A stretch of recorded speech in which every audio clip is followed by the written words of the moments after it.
नागरिक जिम्मेवारी। कार्यक्रम श्रोतासँग सांसद। प्रायोजक अम्बे स्टेल्स, अम्बे सिमेन्ट।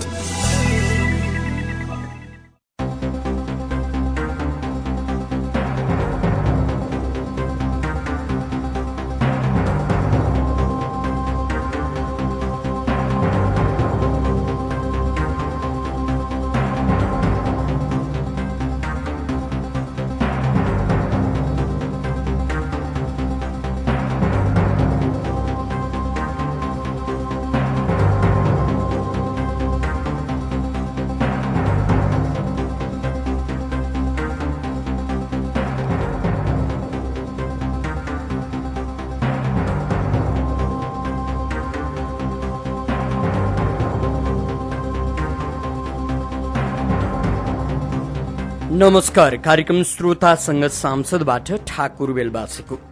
कार्यक्रम श्रोतासँग सांसद तपाईले इमेज एफएम 97.9 र इमेज न्यूज एफएम 103.6 बाट सुन्न सक्नुहुन्छ।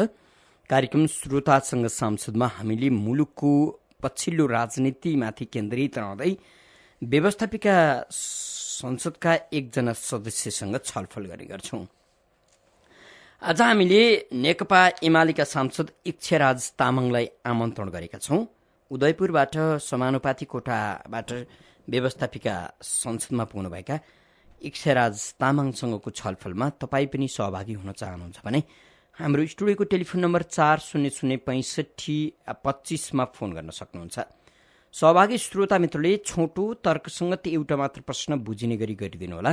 हामीसँग एमाले सांसद इच्छाराज तामाङ अतिथिका रूपमा आउँदै हुनुहुन्छ।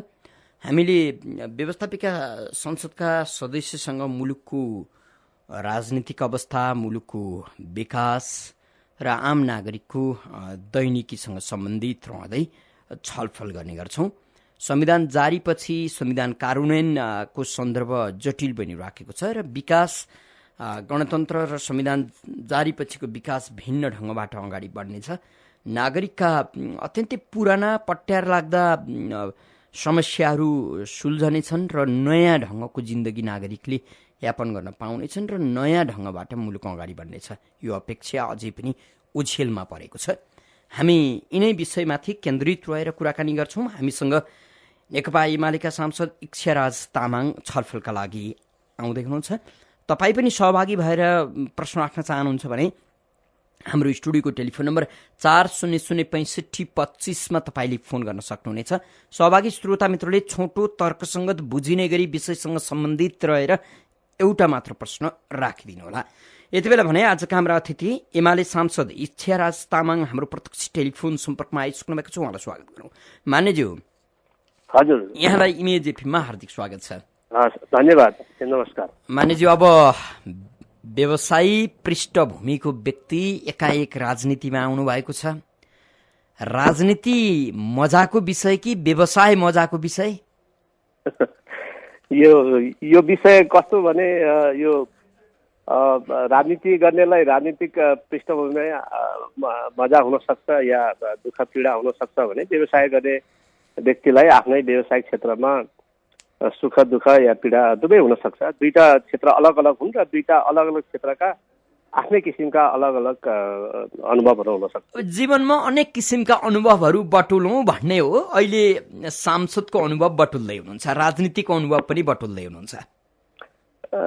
बेसिकली व्यवसायिक पृष्ठभूमिको व्यक्ति भएको हुनाले नयाँ संविधान निर्माण गर्ने सवालमा नेपाललाई आर्थिक रूपमा कसरी समृद्ध बनाउन सकिन्छ र विशेष गरेर नेपालको राजनीतिक स्थिरतापछि, राजनीतिक समस्याको समाधानपछि नेपालमा आर्थिक समृद्धितर्फ नेपाललाई कसरी लैजान सकिन्छ भनेर संविधानमा ती विषयका कुराहरू, आर्थिक क्षेत्रका अधिकार, हक अधिकारका कुराहरूदेखि लिएर आर्थिक समृद्धिको कुराहरूलाई चाहिँ विशेष रूपमा चाहिँ उठान गर्नुपर्छ र त्यो विषयमा चाहिँ कुनै कुराहरू छुट्न हुँदैन भन्ने उद्देश्यका साथ म संविधान सभामा सहभागी भएँ र मलाई हाम्रो चाहिँ गौरवशाली पार्टी नेकपा एमाले मलाई त्यो अवसर प्रदान गर्यो र त्यो अनुसार मैले आफ्नो भूमिका निर्वाह गरेर संविधान पनि निर्माण भइसकेको। मान्यज्यू, अब दोस्रो संविधान सभामा हरेक क्षेत्रका व्यापारी व्यवसायीहरू सभासद भएर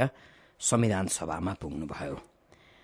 राजनीतिक दलहरूको व्यवसायप्रतिको आकर्षण भन्ने के होइन, व्यापारीको राजनीतिप्रतिको आकर्षण भन्ने होला, बुझ्ने कसरी होला? यो चाहिँ अब बुझाइ आफ्नै ढङ्गबाट हुन्छ। कतिपय राजनीतिक नेतृत्वहरूले, राजनीतिक पार्टीहरूले व्यवसायीहरूलाई आकर्षण गरेको अवस्था रहेको भन्ने कुरा पनि हामी विभिन्न सञ्चार माध्यमबाट सुन्छौँ भने कतिपय व्यवसायीहरू चाहिँ आफ्नो व्यावसायिक क्षेत्रलाई विशेष गरेर आर्थिक क्षेत्रको एजेन्डालाई कसरी त्यहाँ स्थापित गर्न सकिन्छ र देशमा कुनै पनि मुलुक अगाडि बढ्दाखेरि राजनीति र आर्थिक क्षेत्र भनेको एउटा रथका दुईटा पाग्रा हुन्।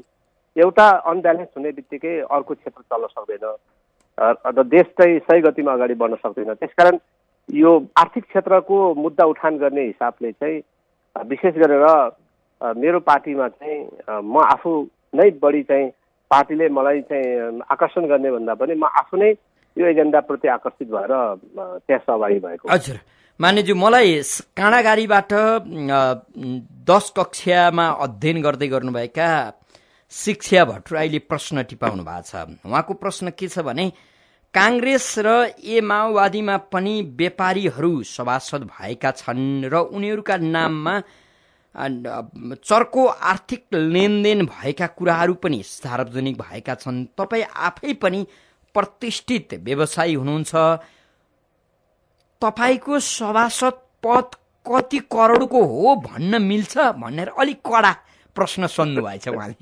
होइन, 10 कक्षाको विद्यार्थीलाई यस्तो लाग्नु त राम्रो होइन, तैपनि उहाँलाई लागिहाल्यो, जवाफ दिनुहोस् न। होइन, एकदम ठिक छ। हाम्रो युवा नानीहरू, युवा बहिनीहरूलाई देशप्रति माया हुनु, देशको समग्र उन्नति प्रगति र देशको समग्र विकासप्रति र आफ्नो भविष्यप्रति, देशको प्रति चिन्ता व्यक्त हुनु असाध्यै सकारात्मक कुरा हो र उहाँको यो प्रश्नलाई म एकदमै शिरोधार्य गरेर म जवाफ दिने प्रयत्न गर्छु। र विशेष गरेर राजनीतिक क्षेत्रमा आर्थिक क्षेत्रका कुराहरू गाँसिने हुनाले कतिपय अवस्थामा हामीहरू केही व्यावसायिक पृष्ठभूमिबाट त्यहाँ सहभागी भएका व्यवसायी साथीहरूलाई आर्थिक चलखेलको हिसाबले चाहिँ यो सभासद पदै चाहिँ पार्टीलाई एउटा ठुलै रकम चाहिँ तिरेर बुझाएर, ठुलै नेताहरूलाई ठुलै रकम तिरेर बुझाएर चाहिँ यो पद चाहिँ हासिल गर्यो भन्ने खालका चाहिँ समाचारहरू, त्यस्ता खालका भ्रमहरू पनि चाहिँ हुन सक्छ।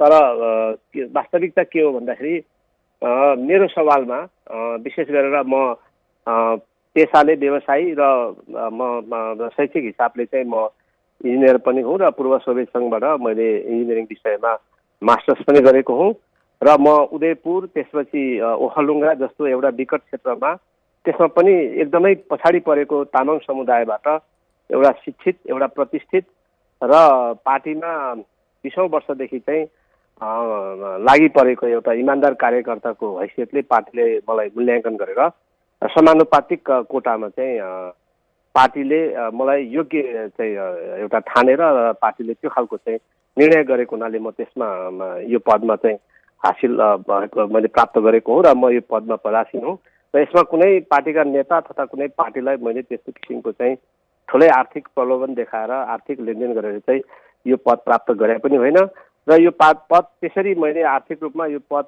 खरिद गरेर म जानुपर्ने हैसियत राख्ने म सभासद पनि होइन।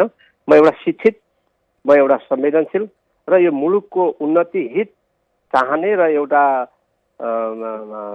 सामान्य परिवारको पृष्ठभूमिबाट म सङ्घर्ष गरेर यहाँसम्म आइसकेको व्यक्ति भएको हुनाले पार्टीले मेरो मूल्याङ्कन गरेर चाहिँ यो पद मलाई प्रदान गरेको भन्ने मलाई लाग्यो। मान्यज्यू, अब तपाईँका हातले हस्ताक्षर गरिएको संविधान जारी भएको छ। तपाईँ एउटा सामान्य परिवारको सदस्य सङ्घर्ष गर्दै यो ठाउँमा आइपुग्नु भएको छ। व्यावसायिक रूपमा तपाईँ पूर्ण सफल हाउसिङ एसोसिएसनको अध्यक्ष पनि हुनुहुन्छ क्यारे, होइन? हजुर। अब आर्थिक रूपमा पनि तपाईँ सम्पन्न, शैक्षिक रूपमा पनि सम्पन्न, राजनीतिक रूपले पनि तपाईँ सम्पन्न। फेरि पनि तपाईँसँगको त्यो विगत, तपाईँले आफै पनि भन्नुभयो म सङ्घर्ष गरेर यो ठाउँमा आएँ। हजुर एकजना सामान्य नागरिकले तपाईँले जस्तै सङ्घर्ष गर्दाखेरि सामान्य जीवन यापन गर्न सक्ने वातावरण अबको संविधानले सिर्जना गरिदिएला कि होइन ठाकुरजी? त्यो त भाग्य हुनु पर्यो नि त। भाग्य नभएकाले कसरी संविधानले वातावरण बनाइदिँदैमा सामान्य जीवनयापन गर्न सक्छन् भन्ने हो। कसरी बुझाउनुहुन्छ? यसमा विशेष गरेर भाग्य भन्ने चाहिँ हाम्रो एउटा विकल्पको रूपमा मानिसहरूले मेहनत गर्दै गएपछि, सङ्घर्ष गर्दै गएपछि सफलता हासिल गर्दाखेरिको अवस्थामा मेरो मेहनत र परिश्रमले मैले सफलता पाएँ र असफल हुँदाखेरि चाहिँ मेरो भाग्यमै रहेछ भन्ने एउटा सामान्य हाम्रो यो संस्कार र हाम्रो चाहिँ एउटा सोच सबै मानिसमा हुन्छ। म एउटा कुरा के राख्न चाहन्छु, यहाँहरूको यो एकदम गौरवशाली यहाँको प्रतिष्ठित सञ्चार माध्यमबाट हाम्रा युवा चाहिँ नेपाली नानीहरू, भाइहरू जो दिदी बहिनीहरू जो अगाडि आउँदै हुनुहुन्छ यो मुलुकलाई चाहिँ नेतृत्व गर्नलाई, मुलुकलाई निर्माण गर्नलाई, सङ्घर्ष गर्दै गइसकेपछि कसैले पनि उपलब्धि अथवा सफलता हासिल गर्न नसक्ने भन्ने प्रश्नै आउँदैन र सङ्घर्ष र मेहनत नै सबैभन्दा सर्वोत्तम अगाडि बढ्ने सबैभन्दा सर्वोत्तम एउटा चाहिँ एउटा खुड्किलाको रूपमा चाहिँ हामीले जीवनमा लिनुपर्छ र सङ्घर्ष गर्दै जाने, समय परिस्थिति अनुसार आफूलाई आफ्नो शैक्षिक क्षेत्रमा होस्, आफ्नो रोजगारीको क्षेत्रमा होस्, आफ्नो प्रोफेसनल क्यारियरमा होस् या आफ्नो व्यवसायमा होस्, समय अनुसार चल्न सक्नुपर्छ र समयलाई चिनेर समयको आधारमा चाहिँ अगाडि बढ्नुपर्छ। यो समयलाई चिनेर सङ्घर्ष गर्ने हो कि नेपालको कानुनलाई चिनेर, नेपालका राजनीतिक दलहरूलाई चिनेर व्यापार व्यवसाय गरेर सङ्घर्ष गर्ने हो? तपाईँको अनुभव कस्तो छ? अब यसमा चाहिँ अघि तपाईँले राख्नुभएको प्रश्नसँगै जोडेर म यसलाई जवाफ दिने प्रयत्न गर्दैछु कि अहिलेको नयाँ संविधानमा हामीले सम्पूर्ण अधिकारका कुराहरू युवादेखि लिएर एउटा ज्येष्ठ नागरिकसम्मलाई अधिकार सम्पन्न हुने किसिमका आर्थिक रूपमा, सामाजिक रूपमा हरेक किसिमले संविधानमा अधिकार सम्पन्न हुने किसिमले चाहिँ संविधानमा लिपिबद्ध भएको छ। अब यसलाई कार्यान्वयन गर्ने चाहिँ एउटा ठुलो चुनौती चाहिँ हामीमा छ र हामी कुनै पनि व्यवसायीले या कुनै पनि प्रोफेसनल व्यक्तिले यो हामीले संविधानमा लिपिबद्ध गरेका अधिकारहरूलाई कसरी सदुपयोग गर्ने, आफ्नो अधिकार प्रयोग गर्दाखेरि अरूको अधिकार हनन नहुने किसिमले कसरी यो अधिकारको सदुपयोग गरेर यसलाई सही कार्यान्वयनमा लगेर चाहिँ हामी अगाडि बढ्ने भन्ने हामी सबैले सोच राख्नुपर्छ र कुनै पनि राज्यमा त्यो राज्यको नागरिक भएको हैसियतले त्यो राज्यले निर्धारण गरेको, प्रतिपादन गरेको कानुन, नियम, संविधान ऐन सबै परिपालना गरेर त्यसको चाहिँ सही रूपमा चाहिँ त्यसको चाहिँ पालना गरेर व्यावसायिक रूपमा, आर्थिक रूपमा, सामाजिक रूपमा त्यसपछि एउटा प्रोफेसनल क्यारियरमा पनि त्यसलाई अंगीकार गरेर अगाडि बढ्नुपर्छ र त्यसबाहेक व्यापार विदेशमा विभिन्न समयमा विभिन्न किसिमका अपर्च्युनिटीहरूमा आइपर्छन्। ती अपर्च्युनिटीहरूलाई सही ढङ्गमा हामीले विश्लेषण गरेर त्यो अनुसारको चाहिँ हामीले लगानी गर्ने र त्यो अनुसारको हामीले रिस्क पनि हामीले लिएर चाहिँ अगाडि बढ्यौँ भने चाहिँ सफलता प्राप्त गर्न सकिन्छ। यसमा मैले त्यति ठुलो चाहिँ समस्या अथवा असफलै हुने भन्ने प्रश्न आउँदैन। मानेज्यू, अब आवासको व्यवसायमा हुनुहुन्छ, सामान्यतया अझै पनि मुलुकमा गणतन्त्र आयो, मुठीभरका मान्छे सफल भए, आम नागरिक घरबार विहीन भए भन्ने कुरा चाहिँ कम्युनिस्टहरूले के तपाईँहरूले, अब तपाईँलाई पनि कम्युनिस्ट भन्नु पर्यो नि होइन, पार्टीको सदस्य त्यत्रो सङ्घर्ष गर्नुभएको छ, उहाँहरूले भन्ने गर्नुहुन्छ, तपाईँलाई लाग्छ कि लाग्दैन?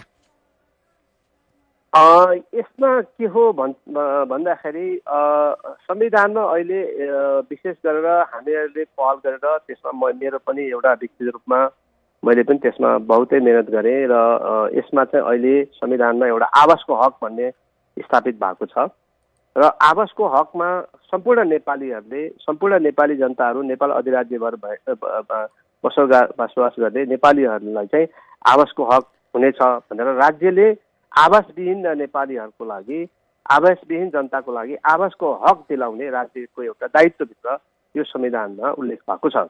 त्यसकारण राज्यको सक्षमताको आधारमा भोलि राज्य चाहिँ क्यापेबल हुँदै गयो, सक्षम हुँदै गयो भने आवासविहीन नेपालीहरूको लागि चाहिँ राज्यले नै आवासको व्यवस्था गर्नुपर्छ। यो संविधानमा व्यवस्था भएको छ र राज्यलाई चाँडोभन्दा चाँडो हामी समृद्ध र सबल बनायौँ भने आवासविहीन नेपालीहरूलाई पनि राज्यले आवासको व्यवस्था गर्नुपर्ने, आवासको ग्यारेन्टी गर्नुपर्ने संविधानमा भएको हुनाले यो आज नहोला केही समयपछि यो अवश्य नै यो हामीले कार्यान्वयन गर्नुपर्छ र यो हुन्छ भन्ने मलाई चाहिँ विश्वास लाग्छ। हजुर, हामीसँग कोही श्रोता मित्र हुनुहुन्छ टेलिफोन सम्पर्कमा, प्रश्नका लागि उहाँलाई स्वागत गरौँ। को बोल्दै हुनुहुन्छ? नमस्कार अतिथिज्यू, गङ्गा प्रसाद शर्मा नेपाली। शिक्षा भट्टराईजीको प्रश्न भ्रम होइन, वास्तविकता हो। अहिले दोस्रो संविधान सभापछि आइएनजिओ, व्यापारी घराना, शिक्षा, उद्योग लगायतका मान्छेको व्यापक सहभागिता छ संसदमा। शक्ति सन्तुलन र राजनीति क्षेत्र सेवाबाट बाहिर आयो। यसको नकारात्मक नतिजा आइरहेको छ। यसमा सुधार आवश्यक देख्नुहुन्छ कि देख्नुहुन्न? तपाईँ एउटा शिक्षित मान्छे पनि भएको कारण जवाफ दिनुहोस् न।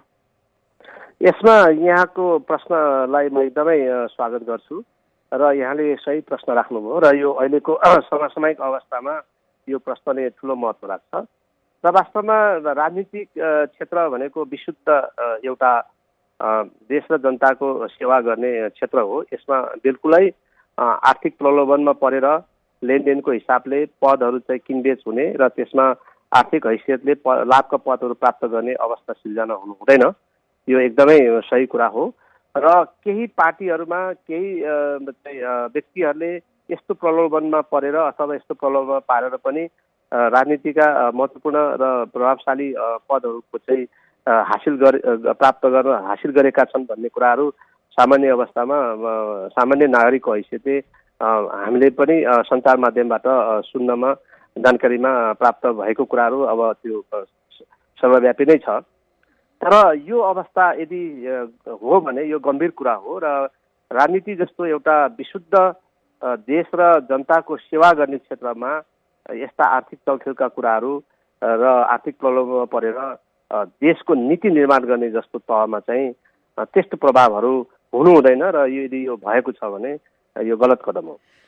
जस्तो नि मानिज्यू, अब मान्छे सर्वप्रथम आफू सम्पन्न हुन चाहन्छ। आफू सम्पन्न भइसकेपछि त्यो सम्पन्नतालाई सदुपयोग गर्ने ठाउँ पनि त्यही अनुसारको चाहिन्छ होला नि अघि। हजुर, अहिले तपाईँ अथवा तपाईँ जस्तै यो तपाईँहरू जस्तैका लागिको प्रश्न हो। आर्थिक रूपमा सङ्घर्ष गर्दै आउनुभयो, यहाँसम्म आउनुभयो, एक किसिमको सफलता र सम्पन्नता तपाईँहरूसँग छ। तपाईँहरूसँग भएको त्यो आर्थिक सम्पन्नता सुहाउँदो देश छ कि छैन? यस्तो देशमा मेरो सम्पन्नताले देशलाई गिज्याएको ठट्टा गरेको कि देशले मलाई गिज्याएको ठट्टा गरेको भन्ने जस्तो कहिलेकाहीँ अनुभव गर्नुहुन्छ कि गर्नुहुन्न?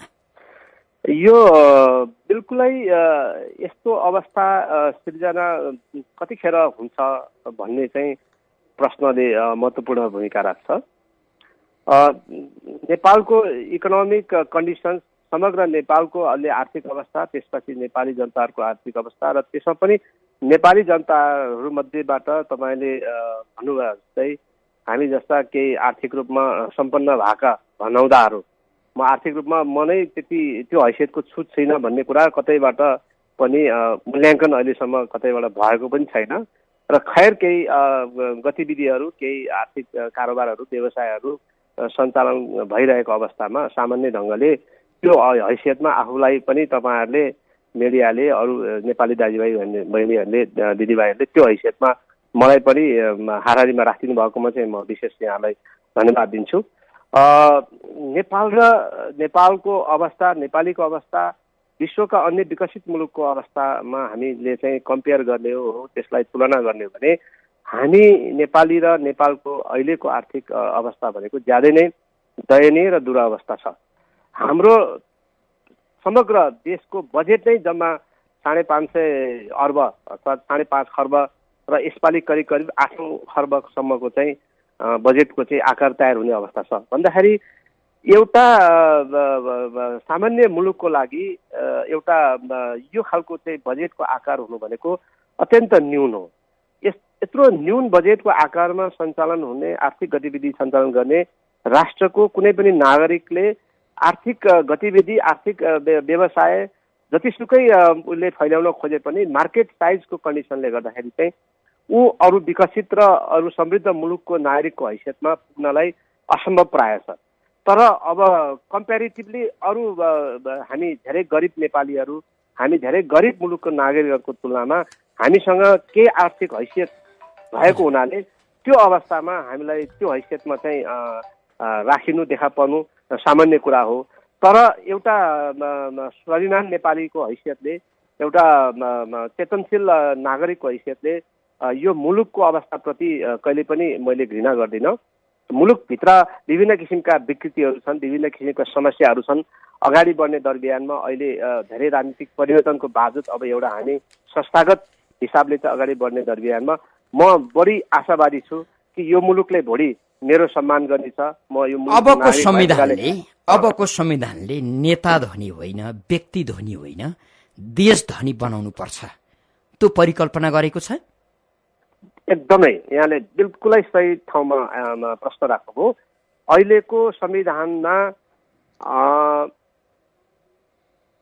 समाजवाद उन्मुख समृद्ध नेपालको कल्पना गरेको भनेर प्रस्तावनामा यो कुरा उल्लेख भएको हुनाले ठोस रूपमा हाम्रो नेपाली जनता, कोही एकाध नेपाली जनता भन्दा पनि समग्र देश पहिला समृद्ध हुनु पर्यो। देश समृद्ध भइसकेपछि त्यो देशभित्र अट्ने बस्ने कुनै पनि देशवासी, कुनै पनि नागरिकहरू समृद्धितर्फ अगाडि बढ्छ। र विशेष गरेर गरिब र धनी बीचको डिफ्रेन्स जुन हामी हरेक मुलुकमा पाउँछौँ, त्यो गरिब र धनी बीचको खाडल पनि हामीले त्यति ठुलो, त्यो ग्याप पनि त्यति ठुलो बढ्न नदिनको लागि चाहिँ विभिन्न किसिमका चाहिँ संविधानमा अधिकार र अवसरहरूको व्यवस्था गरेको हुनाले यो संविधानले वास्तवमा यो धनी र गरिब बीचको चाहिँ जुन डिफ्रेन्सेस भोलि हामी समाजमा देख्छौँ त्यसलाई चाहिँ न्यून गर्नेतर्फ चाहिँ त्यो खालको मैले सम्भावनाहरू देखेको छु। हजुर, हामीसँग फेरि अर्का कोही श्रोताभित्र हुनुहुन्छ, उहाँलाई स्वागत गरौँ। को बोल्दै हुनुहुन्छ, कहाँबाट? नमस्कार, म हिमाल नेपाल। हजुर, भन्नुहोस् न। नमस्कार सांसदज्यू। हजुर नमस्ते। हजुर, यहाँले भन्नुभयो अब देशको वर्तमान स्थितिबारे सबैले भन्ने गर्छन्, पेपरमा आउँछ, यसो पढ्दाखेरि के देखिन्छ भने यो मुलुक अहिले भूमाफियाद्वारा सञ्चालित छ भनेर भनिन्छ। जस्तै उदाहरणको निमित्त जङ्गल माफिया, भूमाफिया, शैक्षिक माफिया, स्वास्थ्य माफिया, ठेकेदार माफिया, अब के नाम राख्ने हो, यस्ताबाट सञ्चालित छ भनेर भन्छन्। यसलाई समाप्त, अहिलेको यो संविधान जो भन्नुभयो नि, यसले जम्मै कुरा ठिक पार्छ भनेर यहाँले भन्नुभयो। यो संविधानले यी माफियाहरूलाई समाप्त गर्छ कि गर्दैन भनिदिनुहोस् न। नमस्कार। हजुर, जवाफ दिनु होला। हस्, धन्यवाद यहाँको प्रश्नको लागि। यहाँले अहिलेको समय परिस्थिति अनुसारको प्रश्न राख्नु भएको छ, यो ठिकै पनि हो। र अहिलेको अवस्थामा हाम्रो मुलुकको समग्र आर्थिक अवस्था कमजोर भएको स्थितिमा हाम्रा देशका चाहिँ संयन्त्रहरू, प्रहरी, प्रशासन, कानुन, नियमहरू, संविधान राम्रो हुँदाहुँदै पनि, सही हुँदाहुँदै पनि विभिन्न कारणले चाहिँ त्यसलाई कार्यान्वयन गर्ने सवालमा राज्य अहिले रिफर्मेसनको प्रोसेसमा भएको हुनाले केही कमजोर देखिएको कारणले केही व्यक्तिहरूले, केही व्यवसायीहरूले चाहिँ प्रभावमा पारेर चाहिँ यस्ता गतिविधिहरू गर्ने गर्छन्। र त्यसलाई हामीले वास्तवमा भूमाफिया भनौँ या शैक्षिक माफिया, स्वास्थ्य माफिया भन्ने शब्दहरू प्रयोग गरेर चाहिँ हामी त्यस्ता कुराहरूलाई चाहिँ समाजमा उदाङ्ग पार्ने चाहिँ, नाङ्गो पार्ने चाहिँ खालका चाहिँ कुराहरू राख्छौँ। यो स्वाभाविक पनि हो। र यो रिफर्मेसनको प्रोसेसमा हरेक मुलुकको इतिहास हामी हेर्छौँ भने हरेक मुलुक जो आर्थिक रूपमा विपन्नबाट जब सम्पन्नतिर अगाडि बढ्छ, राजनीतिक अन्योलताबाट जब राजनीतिक स्थिरतातिर बन्छ, यसलाई हामी यो सङ्क्रमणकालीन भन्ने जुन हामी शब्द प्रयोग गर्छौँ, यो सङ्क्रमणकालमा यस्ता स्थितिहरू देखा पर्छन् र यस्ता स्थितिहरू सकेसम्म देखा नपर्नु राम्रो हो। र केही स्थितिहरू देखा पर्छन् र यसलाई समयअनुसार चाहिँ अब यसलाई हामीलाई चिर्दै, यस्ता गतिविधिहरूलाई हामीलाई चाहिँ रोक्दै, यस्ता गतिविधिहरूलाई समाप्त पार्दै हाम्रा नियम कानुनहरू नभएका होइनन्, नियम कानुनहरू हामीसँग छन्।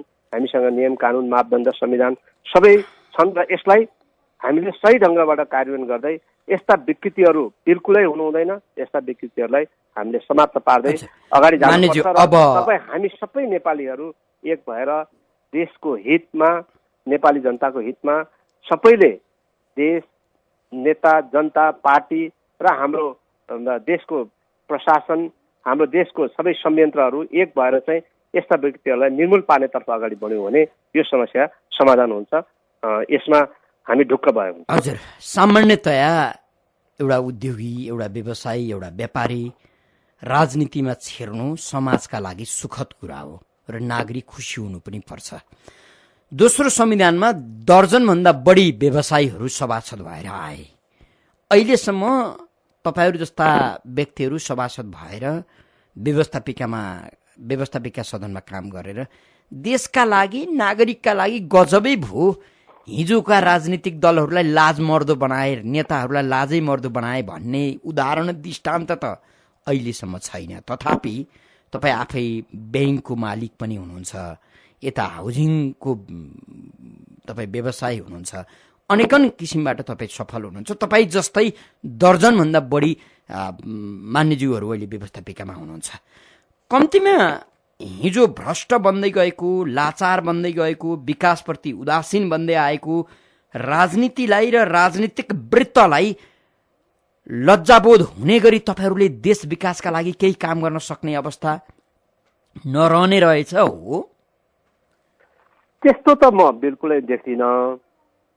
अहिले यो रिफर्मेसनको प्रोसेसमा के हुन्छ भने अहिलेको अवस्थामा जति पनि हाम्रा मुलुकमा ठुल्ठुला राजनीतिक परिवर्तनहरू भए, यी राजनीतिक परिवर्तनलाई यहाँसम्म ल्याउनको लागि हाम्रा राजनीतिक नेतृत्वहरू, हरेक राजनीतिक पार्टीका नेताहरू र त्यो अनुसारका पार्टीका कार्यकर्ताहरू यो मानेमा सफल हुनुभएको छ र उहाँहरू यो 50-60 वर्ष अगाडिदेखि यो राजनीतिक परिवर्तनको सङ्ग्राममा अगाडि बढेको हुनाले त्यो खालको स्किल र त्यो खालको अनुभव उहाँहरूसँग भएको कारणले हरेक दृष्टिकोणलाई, आर्थिक समृद्धि, आर्थिक विकासलाई पनि राजनीतिक रूपमा चाहिँ विश्लेषण गर्ने कुराहरूले अलिकति केही कुराहरूमा कमी कमजोरी भएको हामीले पाएका छौँ। तर बिल्कुलै अब हामी निराशै हुनुपर्ने, अहिलेका नेतृत्वहरूलाई चाहिँ हामीले लज्जास्पद ढङ्गले चाहिँ उहाँहरूलाई चाहिँ त्यो लेभलमा प्रस्तुत गर्नुपर्ने मैले अवस्था देखिनँ। र अहिले एउटा यहाँहरूलाई मेरो अनुभव म यहाँलाई के व्यक्त गर्न चाहन्छु भन्दाखेरि सभासदको हैसियतले हरेक राजनीतिक पार्टी, आफ्नो पार्टी र अरू राजनीतिक पार्टीका नेतृत्वहरूसँग चाहिँ हामीले अन्तर्क्रिया गर्दाखेरि चाहिँ आर्थिक समृद्धिका कुराहरू, देश विकासका कुराहरू, जनतालाई कसरी चाहिँ हामीले शिक्षित, सभ्य र समृद्ध कसरी बनाउने सवालमा चाहिँ हामीले राखेका सुझावहरू, हामीले राखेका प्रस्तावहरू चाहिँ उहाँहरूले ज्यादै सकारात्मक रूपमा लिइराख्नु भएको छ र हामीहरूलाई विशेष गरेर आर्थिक समृद्धिको लागि, देश विकासको लागि चाहिँ ठिकै एजेन्डाहरू चाहिँ हामीले लिएर अगाडि बढ्दाखेरि चाहिँ समग्र देशको हित हुन्छ। पार्टीको हितभन्दा पनि देशको हित कसरी हुन सक्छ भन्ने सवालमा चाहिँ हामी जस्ता सभासदहरू राजनीतिक पृष्ठभूमिबाट भन्दा पनि आर्थिक पृष्ठभूमिबाट, व्यावसायिक पृष्ठभूमिबाट हामी जो सभासदहरू त्यहाँ चाहिँ सांसदहरू त्यहाँ प्रतिनिधित्व गरेका छौँ, हामीहरूबाट उहाँहरूले त्यो खालको चाहिँ समय समयमा सुझावहरू लिने, सहयोगहरू लिने गर्नुहुन्छ। त्यो हिसाबले हेर्दाखेरि चाहिँ त्यस्तो लज्जाबोध महसुस गर्नुपर्ने अवस्था छैन। तर के हो भन्दाखेरि चाहिँ हामीलाई तत्कालै आज मलाई बिहान बेलुका खानालाई चाहिँ मेरो थाक टार्ने समस्या छ भने मेरो सबैभन्दा पहिलो प्रायोरिटी चाहिँ मैले खाना पाउनुपर्छ, मैले थाक टार्ने चाहिँ मैले अवसर पाउनुपर्छ भन्ने हिसाबले तत्कालै एड्रेस गर्नुपर्ने कतिपय त्यस्ता विकराल समस्याहरूलाई चाहिँ हामीले तुरन्त एड्रेस गर्न नसक्नुको कारणले त्यस्ता खालका नैराश्यताहरू आउन सक्छन्। तर यो रिफर्मेसनको प्रोसेसमा चाहिँ केही समय लिन्छ र अहिलेको राजनीतिक नेतृत्व, उहाँहरूको भावना, उहाँहरूको सोच अब समग्र मुलुकलाई चाहिँ आर्थिक समृद्धितिर कसरी लैजाने भन्ने मैले प्राप्त गरेको हुनाले त्यस्तो साह्रो चाहिँ हामीले गराउनु पर्ने र गर्नुपर्ने। हामीसँग फेरि अर्का कोही श्रोता हुनुहुन्छ, को बोल्दै हुनुहुन्छ, कहाँबाट? हरिपुर बुढाथोकी सुन्दर जेलबाट। माननीयज्यू नमस्ते। देश ब्याकवर्डतिर जानमा तपाईँ जस्तो नेता, नागरिक अथवा कर्मचारी को दोषी छ र अब फरवर्ड जाने कुनै फर्मुला छ माननीय सर? श्रोताले बताइदिनु। हस्, धन्यवाद प्रश्नको लागि। अब ब्याकवर्डतिर जाने त हामी कसरी सोच राख्नै हुँदैन। हामीले एउटा बडो नेपाली एउटा भनाइ छ, विनाशकाले विपरीत बुद्धि भन्छ। हामीले विनाशकालमा विपरीत बुद्धिहरू अझै लगाउन थाल्यौँ भने झनै हामी विनाशतिर जान्छौँ। त्यसकारण चाहिँ हामी यो विपरीत बुद्धि, यो विनाशतिरको तर्फबाटतिर हामीले हाम्रो सोचहरू, भावनाहरू त्यसरी सोच्नुभन्दा हामी सकारात्मक सोचका साथ अगाडि बढाउनुपर्छ। हाम्रा नेताहरू, राजनीतिक कर्मीहरू, हामीलाई नेतृत्व प्रदान गर्ने चाहिँ हरेक क्षेत्रका चाहिँ अग्रजहरू हाम्रै समाजबाट, हाम्रै सोचबाट अगाडि बढ्ने हुनाले हामी सबैले सकारात्मक सोचका साथ अगाडि बढ्नुपर्छ र नेपाललाई अहिलेको स्थितिमा एकदमै अगाडि फरवर्डतिर लैजाने भने नि धेरै ठुलो कुरा हामीले गर्न जरुरी छैन। पहिलो कुरा हामीले संविधानको सही कार्यान्वयनतर्फ हामी लाग्नुपर्छ। कोही कसैले झै झगडामा लाग्न हुँदैन। दोस्रो कुरा, हाम्रो कुनै पनि मुलुकलाई अगाडि लैजानको लागि त्यो मुलुक चाहिँ ऊर्जाबाट, एनर्जीमा एकदमै आत्मनिर्भर हुनुपर्छ। ऊर्जाको हामीले समग्र अलि जति हामी चाहिँ ऊर्जा सङ्कटको विकराल अवस्थामा छौँ, यसबाट हामीले देशलाई मुक्त गर्नुपर्छ। देशभित्रै रोजगारीको चाहिँ हामीले अवस्था सिर्जना गर्नुपर्छ। कुनै पनि नेपाली युवा युवतीहरू चाहिँ बेरोजगार हुनु भएन। अनि नेपालमा अझै सबैभन्दा ठुलो सम्भावना भनेको पर्यटनको छ। पर्यटन क्षेत्रलाई हामीले चाहिँ सही रूपमा अगाडि बढायौँ भने लगानी कम, आम्दानी ज्यादा हुने भन्ने क्षेत्र पर्यटन क्षेत्र हो। त्यसपछि हाम्रो आफ्नो जनताको लागि आवश्यक पर्ने खाद्य सामग्रीको लागि चाहिँ हामीले कृषिमा औद्योगिकरण र व्यवसायीकरणको सुरुवात गर्यौँ भने यी तीनटा कुरा र केही कुराहरूमा हामीले मुलुकलाई सही ढङ्गबाट अगाडि बढायौँ भने हाम्रो मुलुकलाई समृद्ध मुलुक बनाउने तर्फको चाहिँ सही फर्मुला यही हुन्छ भन्ने मलाई लाग्छ। मानिज्यू, यो चाहिँ एकादेशको कथा नानीलाई सुनाएको जस्तो त होइन नि? त्यस्तो होइन, यो बिल्कुल होइन। अहिलेको तपाईँ हेर्नुहोस्, अहिले हामीहरूले प्रत्यक्ष रूपमा भोगिरहेको 8 घन्टाको हाम्रो चाहिँ वर्किङ आवरमा हामी 7 घन्टा चाहिँ डिजल जेनेरेटर बालेर चाहिँ हामी हाम्रो व्यवसाय अथवा हामीले कार्यालय, हाम्रो दैनिकी चलाउनु पर्ने अवस्था छ भन्दाखेरि योभन्दा ठुलो नोक्सानी, योभन्दा ठुलो दुरवस्था के हुन सक्छ? त्यसो भएको हुनाले प्रायोरिटाइज सेक्टरलाई हामीले प्रायोरिटाइज गर्ने र बजेटमा चाहिँ हामी सानसाना चाहिँ त्यो चाहिँ खुद्रा खाद्य चिजहरू चाहिँ हामी वितरण गरेर चाहिँ हामीले यो एकैछिनमा यहाँले भने जस्तै मान्छेलाई खुसी पार्ने बजेट भन्दाखेरि पनि हामीले देशलाई कसरी अगाडि बढाउन सकिन्छ, समग्र नेपाल र नेपालीलाई कसरी अगाडि र समृद्ध बनाउन सक्छौँ भन्ने एउटा बृहत सोचका साथ चाहिँ हामी अगाडि बढ्यौँ भने यो सम्भावना छ। यी बेसिक कुराहरू नै हुन्। तपाईँ हरेक मुलुकको चाहिँ समृद्धिको इतिहास हेर्नुहुन्छ, समृद्धिको जग हेर्नुहुन्छ, फाउन्डेसन हेर्नुहुन्छ भने इकोनोमिक प्रस्पेरिटीको सबैभन्दा ठुलो फाउन्डेसनै यही हो। आज हाम्रो छिमेकी राष्ट्र भारत जुन गतिमा अगाडि बढेका छन्, छिमेकी राष्ट्र भारतमा हेर्नुहुन्छ भने यही हो। ऊर्जाको उहाँहरू धेरै अगाडि समृद्ध हुनुहुन्छ। मलाई अर्को एकजना श्रोता मित्रले प्रश्न पठाउनु भएको छ, राजु अमात्य काठमाडौँबाट। उहाँले के भन्नुभएको छ भने यो देश खत्तमै पार्ने, देश सिद्ध्याउने व्यवसायी, व्यापारी, उद्योगी र राजनीतिक दलहरू हुन्। तपाईहरूको मिली भगतका कारण देश यहाँसम्म आइपुगेको छ। तपाईहरूलाई सजिलो हुने गरी, तपाईहरूलाई मन लाग्दी गर्न राजनीतिले छुट दिने, राजनीतिलाई मोटाउने गरी तपाईहरूले उनीहरूलाई घुस खुवाउने, के गर्ने गरेर देश यस्तो भएको हो। अबका दिनमा पनि तपाईहरूको यस्तै सम्बन्ध रहिरहन्छ कि सम्बन्ध टुट्छ र देश अगाडि बढ्छ भनेर प्रश्न गर्नुभएको छ राजु अमात्यले। प्रश्नको लागि उहाँलाई विशेष धन्यवाद। यो प्रश्न एउटा आम नेपालीहरूलाई, आम नेपाली दाजुभाइ दिदीबहिनीले अहिलेको अवस्थामा लाग्ने प्रश्न नै हो। त्यसमा मैले अन्यथा लिन्न। यो के हो भन्दाखेरि अहिलेको अवस्थामा कुनै पनि राजनीतिक दलमा आबद्ध भएका व्यवसायीहरू अथवा राजनीतिक पार्टी नेताहरू पूर्ण रूपमा चाहिँ व्यवसायीको चाहिँ लेनदेनबाट, व्यवसायले प्रदान गर्ने चन्दा घुसबाट उहाँहरू सञ्चालित हुनुपर्ने, व्यवसायहरू पूर्ण रूपमा चाहिँ राजनीतिक संरक्षणमा मात्रै व्यवसाय सञ्चालन गरेर अगाडि बढ्न सक्ने भन्ने अवस्था बिल्कुलै होइन। यस्ता किसिमका अलिकति हामी धारणा हामीले राख्दै गयौँ भने मुलुक झनै बर्बादीतिर अगाडि बढ्छ। बरु यहाँहरूलाई मेरो विनम्र आग्रह के हो भन्दाखेरि हामी आफै हरेक नेपालीहरू देशलाई कसरी सही दिशामा अगाडि बढाउन सकिन्छ भन्ने सोच राख्न चाहिँ बढी सकारात्मक हुन्छ। बरु त्यस्ता विकृतिहरू छन् भने त्यसलाई हामीले कानुनद्वारा ऐनद्वारा समाजमा हामीले त्यसलाई चाहिँ उदाङ्गो पार्ने र त्यसलाई दण्डित गर्ने कामतिर हामी लाग्यौँ भने मुलुक चाहिँ सही दिशामा अगाडि बढ्छ। यो मुलुकको नागरिकको हैसियतले यो मुलुकलाई सही दिशामा अगाडि बढाउने कुराहरू जति एउटा सांसदको हैसियतले मेरो जिम्मेवारी छ त्यत्तिकै तपाईँ एउटा नेपाली नागरिकको हैसियतले तपाईँको पनि त्यत्तिकै जिम्मेवारी हुन्छ। त्यसकारण हामी सबै जिम्मेवार नागरिकहरू हरेक जिम्मेवार नेपालीहरूले यस्ता विकृतिहरू छन् भन्ने त्यसलाई चाहिँ हामीले सफा गर्ने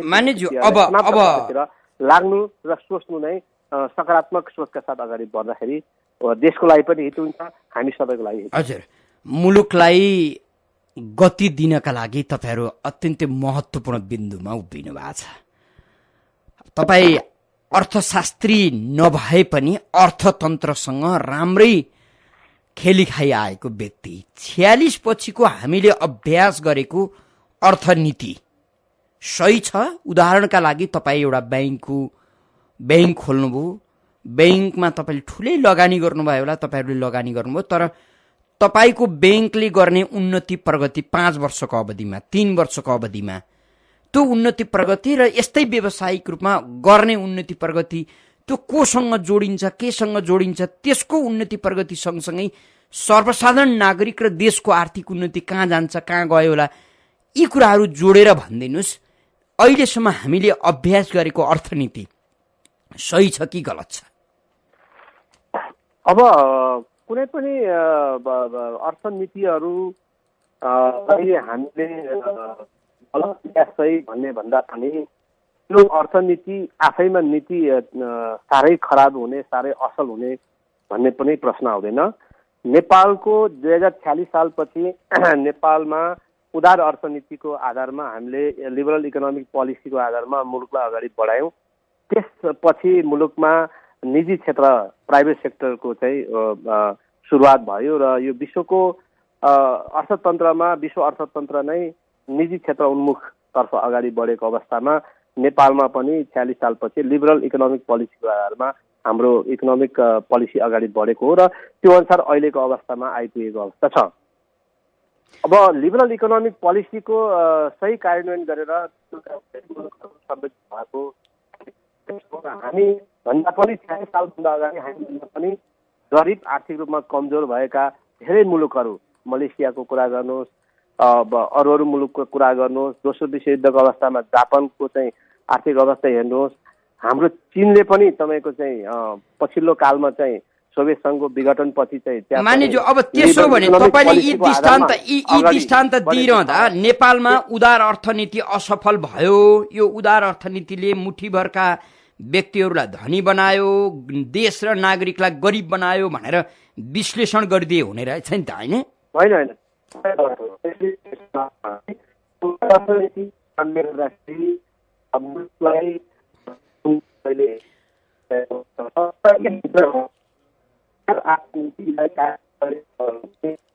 मानिजु यहाँको आवाज राम्रोसँग सुन्ने। केही कुरामा हामीले सुधार गर्न जरुरी छ। उदाहरणको लागि हामीले कुन कुन क्षेत्रलाई चाहिँ हामी निजीकरणतर्फ लैजाने, त्यो राज्यले समय परिस्थिति अनुसार त्यसलाई सही विश्लेषण गरेर यो क्षेत्रमा सरकार आफैले लगानी गरेर अगाडि बढ्नुपर्छ र केही क्षेत्रमा चाहिँ निजी क्षेत्रलाई चाहिँ अवसर प्रदान गर्नुपर्छ भनेर लिबरल इकोनोमिक पोलिसीभित्र पनि हामीले प्रायोरिटाइज गरेर लिएर जानुपर्ने अवस्था आउँछ। त्यो मानेमा हामीले केही कुराहरू 46 सालपछि केही क्षेत्रहरू जस्तो अहिले हामीले हेर्दाखेरि चाहिँ शैक्षिक क्षेत्रमा, स्वास्थ्यको क्षेत्रमा राज्यले लगानी गर्नुपर्ने ठाउँमा बढी निजी क्षेत्रको लगानी आकर्षित हुँदाखेरि चाहिँ गरिब, निमुखा, असक्षम व्यक्तिहरूले चाहिँ त्यस्तो खालको चाहिँ सर्वसुलभ सेवाहरू प्राप्त गर्न नसकेको अवस्था हामीले फेस गरिरहेका छौँ।